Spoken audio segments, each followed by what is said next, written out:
Eastern Standard Time Thursday. What? Southwest winds 20?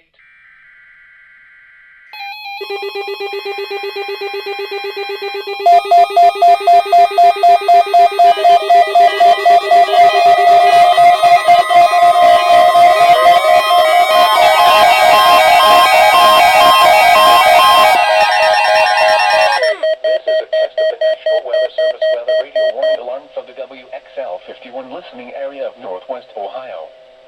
During potentially dangerous weather situations, specially built receivers are automatically activated to warn of impending hazard.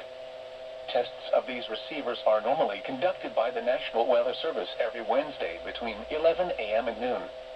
When there is a threat of, or existing severe weather, in the area, the test will be postponed until the following day.